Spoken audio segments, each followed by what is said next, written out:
everyone! Ayan, nandito tayo ngayon sa Loyola Concordia Campus, guys. Kabababa lang natin ng ating bus na sinakyan. At ito ngayon ang itsura dito. So, itong building na ito, guys, na nakikita nyo, ito yung Concordia University School. Kung baga, ito yung well-known na school dito sa Montreal. At sa loob dito, guys, sa may ground floor, doon tayo nagtatrabaho. So doon tayo sa may cafeteria, doon sila nag-i-snack, bumibili ng mga pagkain nila. So papasok tayo dito, guys. At ayan, ayaw na ayaw ko yung snow na pumapasok na naglalandfall sa aking mukha, pero wala tayong magawa dahil ayan nga, snowy day today, kaya never mind. Hindi na baling kapitan ng snow yung aking ilong ba.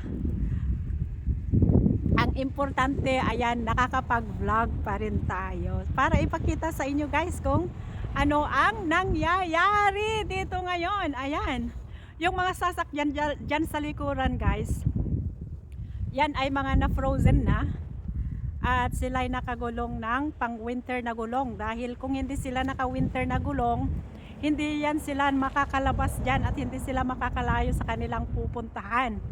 So, ganito, guys, ang winter season dito. Kung wala kang winter na gulong, pang-winter na gulong, hindi ka makakaalis dyan sa iyong parkingan. At saka, delikado rin, guys, kung hindi ka naka-winter tires kasi madulas talaga, as in yung madadaanan.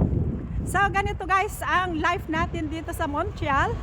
Ang Montreal ay prone ng snowstorm, freezing rain, ganon. So yung nakikita nyong mga snow dito, guys, sa aking likuran ay wala pa po yan sa kalagitnaan ng winter, kasi pag nasa kalagitnaan na ng winter, tambak-tambak na yung snow na makikita tulad niyan, bulubundukin. So, ayan. So, maglakad-lakad tayo, guys. Malapit na ako sa ating pinapasukan na trabaho. So, busy ang mga estudyante ngayon dito dahil unang pasok nila from Christmas holiday. Kaya busy-busy yung mga estudyante ngayon na nag-aaral. So, dito yung building na kung saan mostly ay gumagawa sila ng mga experiments, yung mga college students, kung baga. So, hanggang dito na lang muna, guys, ang aking vlog at tayo ay papasok na. Thank you once again for watching, and if you like this video, please give it a thumbs up, and I'll see you guys on my next vlog. Cheers!